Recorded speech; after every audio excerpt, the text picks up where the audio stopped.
Bonjour, je suis Christophe Charousset, chirurgien orthopédiste et responsable de la section santé du Stade français triathlon.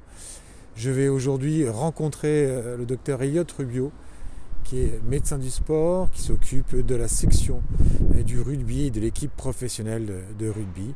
Et nous allons parler des déchirures musculaires. Bonjour à tous, Dr Elliot Rubio, actuellement médecin de l'équipe professionnelle du Stade français Paris rugby et également médecin du sport à l'Institut médical sport santé au Stade Jean-Bouin.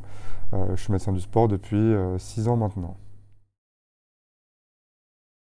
En gros, aujourd'hui, déchirure musculaire, c'est plus un terme qu'on utilise à proprement parler. On parle de différents types de lésions, soit des lésions extrinsèques, ce qu'on appelle communément une béquille, soit une lésion musculaire qu'on appelle intrinsèque, liée soit à un sprint, soit à un overstretch. Et c'est ça qui va nous intéresser, qu'on va détailler. Et en fait, dans ces lésions musculaires intrinsèques, il y a plusieurs grades de gravité qui dépendent en fait de la différence d'atteinte des fibres musculaires. On va avoir le grade 0, qui est un grade où il n'y a pas de lésion irréversible des fibres musculaires. Puis on va aller du grade 1 au grade 4, qui va le grade 1, c'est quelques fibres musculaires qui vont être déchirées, entre guillemets, et de façon irréversible, c'est ça qu'on va traiter après pour les faire cicatriser, jusqu'au grade 4 qui est le grade de la rupture. Et généralement, les grades qui nous intéressent en médecine du sport après un sprint ou un overstretch sont généralement des lésions de grade 2.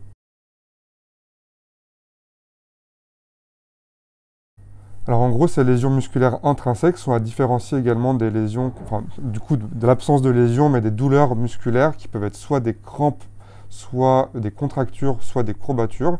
Alors entre ces trois entités, la crampe que vous connaissez, c'est quand on a une contraction involontaire du muscle, mais qui est très fugace, typiquement le joueur de foot qu'on voit sur le terrain, qui se fait étirer par son kiné et qui peut recourir tout de suite sans douleur. Après, on a la contracture qui est la même chose, c'est toujours une contraction involontaire du muscle, mais qui dure plus longtemps. Et celle-ci, elle va nécessiter des soins locaux à type d'application de chaleur et de massage essentiellement. Et enfin, on a la courbature qui est quelque chose de différent, puisque la courbature sont des douleurs musculaires, mais qui apparaissent pas à l'effort, mais généralement le lendemain, voire le surlendemain. Et c'est après un entraînement un peu différent, un peu trop intense, qui change de l'habitude.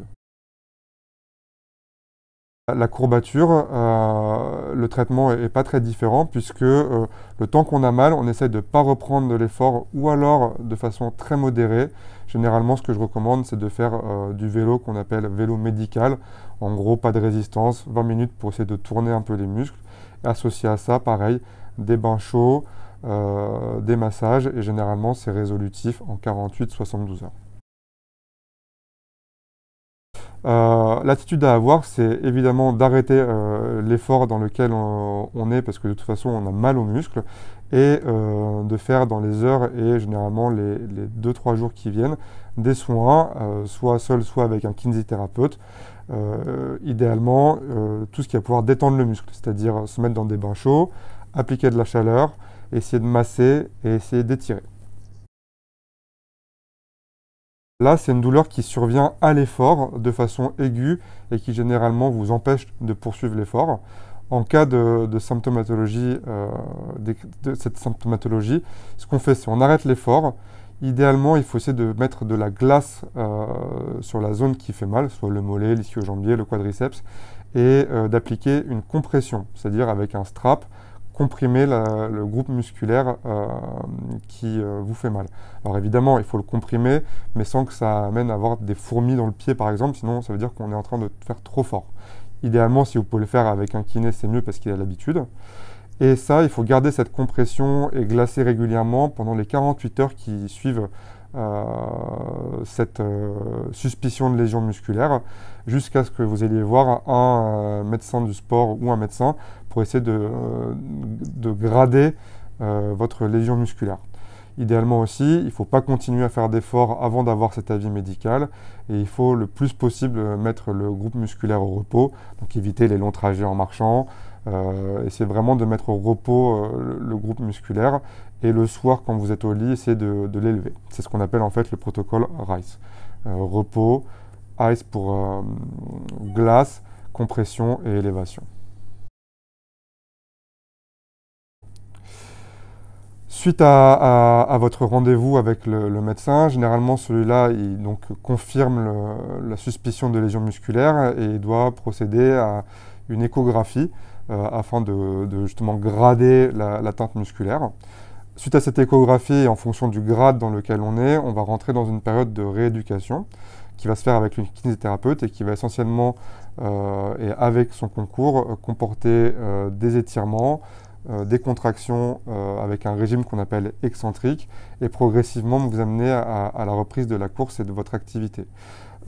La durée avant de retourner au sport, elle est vraiment calquée sur le grade de la lésion musculaire et généralement quand on a un grade 1 c'est 2 semaines, un grade 2 c'est 4 semaines, un grade 3 c'est 6 semaines et un grade 4 qui est une rupture du groupe musculaire c'est plutôt entre 8 à 12 semaines et qui peut parfois nécessiter un avis chirurgical. Pour ce qui nous intéresse, généralement, c'est le grade 2. Donc, il faut environ un mois avant d'espérer refaire du sport à 100%, surtout des activités qui engagent de la vitesse.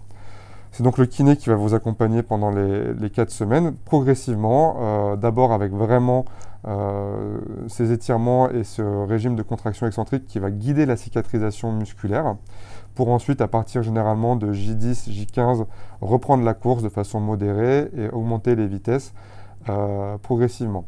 Ce qui doit vous alerter à chaque fois, c'est s'il y a des douleurs ou des reprises de douleurs, où là, il faut en parler tout de suite au kiné qui va soit diminuer la charge de rééducation, soit vous renvoyer vers le médecin pour faire le point, pour vérifier qu'il n'y ait pas d'aggravation de la lésion.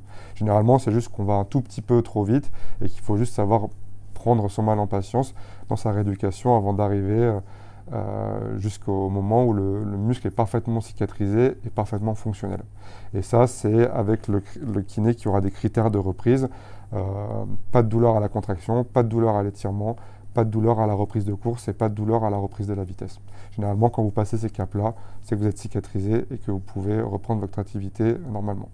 Et ce qu'il ne faut pas oublier de faire, une fois même qu'on est sorti du protocole de kiné, c'est que en fait, quand on a fait une lésion musculaire, on a un risque de refaire une lésion musculaire. Donc il faut garder, il faut en parler au kiné, à une sorte d'hygiène du muscle, comme on se lave les dents pour avoir une hygiène bucco-dentaire.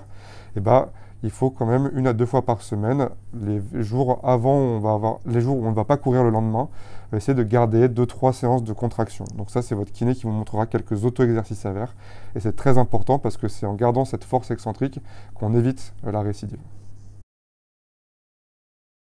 Alors, pour ce qui est de la T-CAR-thérapie, oui, moi je pense que c'est quelque chose qui va favoriser dans le processus de cicatrisation des lésions musculaires, mais qui ne doit pas être vu comme un processus magique qui doit remplacer le travail sur table qui doit être fait avec votre kiné d'étirement et de contraction. Et nous, on l'utilise ici pour toutes les lésions musculaires qu'on prend en charge avec des bons résultats. Pour le PRP, donc l'injection de plasma riche en plaquettes, c'est une technique qu'on va pouvoir utiliser sur les lésions musculaires, mais j'aurais tendance à dire plutôt sur des récidives ou des lésions musculaires qui ne guérissent pas d'elles-mêmes. En tout cas, moi, dans mon expérience, je ne les utilise pas sur les premiers épisodes de lésions musculaires, mais sur, on va dire, les lésions musculaires compliquées, soit celles qui récidivent vraiment au même endroit et qui n'arrivent pas à cicatriser d'elles-mêmes, soit celles qui se compliquent. Et ça, dans ce cas-là, on aura tendance à essayer de proposer cette thérapeutique aux patients pour essayer de refavoriser une cicatrisation musculaire en reprenant après ensuite, suite à l'injection de PRP, le régime excentrique et les étirements. Des muscles du mollet qui est un muscle assez particulier et qui récidive beaucoup une fois qu'il a été lésé. L'idée première du sportif qui commence à avoir ces récidives-là, c'est surtout d'être très à l'écoute de ces douleurs de mollet parce que c'est des douleurs sur lesquelles il ne faut surtout pas forcer. Et je pense, moi, que dès qu'on a une alerte au niveau du solaire, et généralement le sportif commence à connaître les douleurs du solaire, qui sont des douleurs un peu plus sourdes, c'est pas comme les autres groupes du mollet qui sont très violentes. Il faut savoir s'arrêter, prendre 48 heures off et faire le point avec son kiné et ou son médecin pour voir où on en est.